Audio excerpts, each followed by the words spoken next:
All right, so I wanted to try something a little bit more interesting. I'm curious to see how far AI has gotten and if it is something that can replace retouchers. So I decided to go head to head with AI to see how good I could do.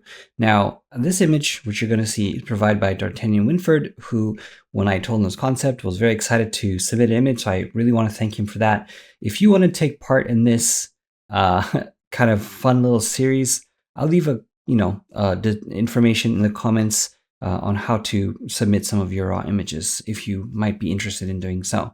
So now I want to go ahead and say that first we're going to go and show you um, the before and after. And the one here on the left, which I'm going to show you in a second, is going to be compared to the one on the right. I'm not going to tell you which one's which. You're going to tell me which one you think was done by me and which one you think was done by AI. And then after that, we're going to go into each one and show you the before and after and the workflow that I did in order to accomplish that.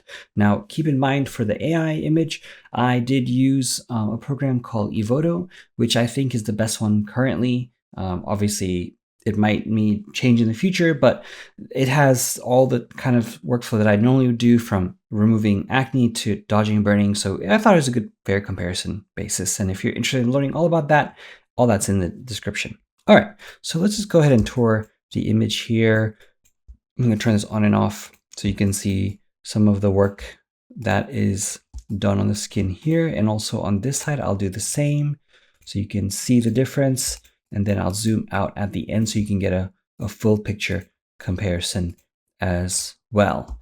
So I'm just curious, as you look at this, take a look at some of the work that was done and see which one do you think was done by what. Also, I also decided to leave about an hour to, I think it was like 45 minutes to an hour as a personal time, so that I didn't want to get too carried away. So if there is something that is left over, then that could be as a result of that too. I'm going to zoom out here for this one.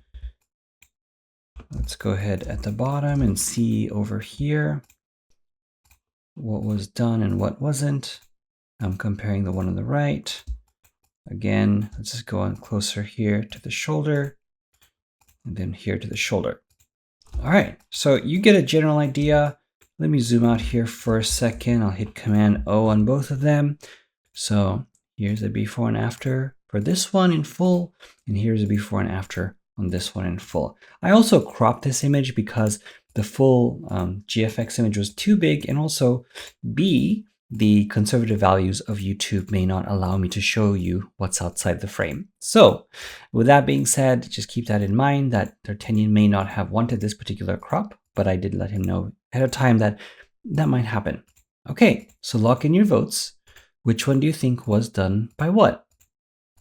Now the answer is that the one on the left was done by me, and then the one on the right was done by Evoto. There's a couple of things that I told you I would have done a little bit more of, which was clean up the eyebrows a little bit here. I left a little bit of that hair trace, a couple of here. But ultimately, I did do quite a lot of work within that time frame that I allotted. However, considering the fact that an AI can get at least this far within just a second, it's pretty crazy. And it's not perfect yet. Obviously, there's a lot of room for improvement, but it goes to show you that it's slowly getting there. But it's not there yet, I think. But it does do a good job in a lot of cases that might not be as extreme skin-wise. Another thing you must know is that, for example, I only kept it to skin retouching and texture. So let's go ahead and show you my layers for the work that I did here and show you my workflow as a bonus. And again, if you're looking to learn any of this stuff, please just check out the description. You can check it all out there. Okay, I'll go ahead and full screen this guy here and show you my layers. I typically have actions here that set up my layers for me, but we'll start one at a time. And this is assumption that you do understand retouching to some degree. I'm not going to go through and explain all of my tools and steps and whatnot, but this is just a quick walkthrough of what I did. So you can see my first group here, which is the cleaning group. I use that as a way to kind of, go in. Firstly, let's look at the heel. I did a lot of healing work to reduce the bumps on the skin, and then, kind of reduce that there because I do things in stages. And then from there, I did a little bit of clone work, which I used to soften some of that excess texture. But a bulk of this work here when it comes to texture detail is dodging and burning. So for example, you'll see here when I have these areas here, I use dodge and burn a lot to keep that texture and really even out those transitions. Similarly here, when it comes to the eyelid or the eyebrow, where the makeup is, I like to use dodge and burn quite a bit for that. Same thing with the forehead. As much as I can do, I like to do it there. It's also really therapeutic, I think. If you get used to dodging and burning, it is something that is a lot of fun to do. So there you go. You can see the shoulder, you can see the chest area, which is looking really nice, I think, with the details. The lips I also did here, right? So once that was done, there's nothing much I did here on this curve layer. Everything was on this blank layer set to soft light using white or black as my brush color with a low flow. And then from there, I did a little bit of frequency separation. I just use it to kind of blend in some of those transition points here. Even if I didn't really do it, it wouldn't have, I think, mattered too much. I think that's important to note. I did a little bit of extra dodging and burning after I did my frequency separation, just a little bit for some spots. I like to do that sometimes once I'm done using frequency separation really subtly. I also use frequency separation here for the eyebrow and some of the hot spotting going on.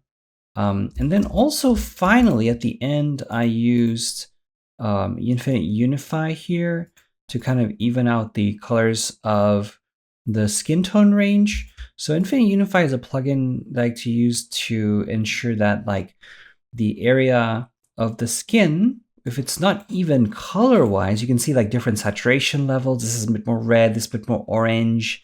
Things like that where you don't want to adjust the tonality. You don't want to smooth things out with frequency separation, but you want to adjust the colors, if that makes sense. Then I will use Infinite Unify to unify the skin color range. And Evoto does have a little bit of that too, but I feel like this one works perfectly because of the way it analyzes pixels and does a really good job. So that's what I use for that. I did some manual work here, a blank layer set to color. On the ears, it was a bit too red, so I also did that there. I could have used Unify there too, but I think, that was fine for that little spot. So there you go. So you can see here, this was my, 1 hour, 45 minutes before and after attempt.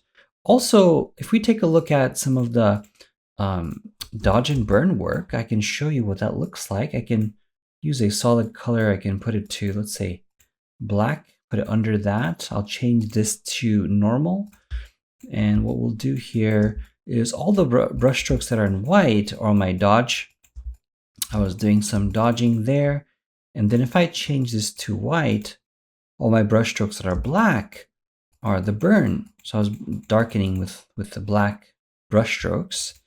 And if I change that to white, change the background color to black, all my white brush strokes are showing here, which is my dodging, which is lightening up little pixels here and there. So as you can see, in comparison, there's a lot of manual work being done here. So if I just hover over, you can see there's a lot of manual work being done here. And, with things like Evoto or any other retouching applications, naturally you have something that is done quicker. But sometimes at the compromise for smoothing, it might smooth out too much. But now let's just go to the Evoto side of things and show you what it did do well and didn't do well. So over here for the analysis, it didn't really do the shoulders, the body as much, but to be fair, I didn't push it too hard. But you can see here, it did good job with the spots here. It also lined up the neck because I asked it to unify a little bit more just to see if it could match some of the unification. It left out a lot of the blemishes here, I think, and of course the eyebrow as well. It did some on the nose and the ridge, and it didn't really do the lips as much because I didn't really push it there too much either. But you can see here ultimately, it did okay as a base. You know, when you zoom out here, if it's something like this and you're only showing web a couple of, you know, clicks here and there, and you're gonna be pretty good, I guess. But ultimately, you know, that's the difference between the two. If I go to ePhoto really quickly, you can see the before and after, and I'm not lying. I showed you that I actually just used the ePhoto export, and you know, you can see I increased the freckles and acne removal. I adjusted some of the body blemishes as well. You know, you can push these things further, but you got to be really, really careful of how far you go. It can be destructive too. And similarly, I did some other stuff here, adjusted the skin texture, etc. Unified the complexion of the face a little bit too. But again, if you're interested about understanding how to use ePhoto and what you should and shouldn't do, I have a link to my AI class in the description if you're interested in checking it out. But ePhoto is a pretty powerful tool, I think, for a lot of people and has a lot of options to consider, and much more than that as well when it comes to backdrop changing and clothing and hair. We haven't even touched hair. I left hair alone for this one, so it was a bit of a more equal comparison for skin only. So I hope you know, got a interesting point of view, and hopefully the humans still are on top when it comes to talent in retouching. I hope, curious to hear what you think. You know, did ePhoto do something better than I did? Or was I pretty good all across the board? And, you know, I am putting myself out there here because why not? You know, it's interesting to see what can happen. And when it gets to a point where AI wins, then I'll probably stop doing these videos. But till then, I'm going to keep on doing it. But you know what? I think I'm still going to keep on doing it anyway, because I believe that I did a pretty good job. So I want to hear what you think. Let me know in the comments. Anyways, this was just for fun. Thank you, D'Artagnan, for this. And if you're interested in supplying your own images, I'll leave the information here in the description. I still got to figure out the way to do that. All right, see you in the next one. And please do subscribe if you are interested in checking out more of these videos too.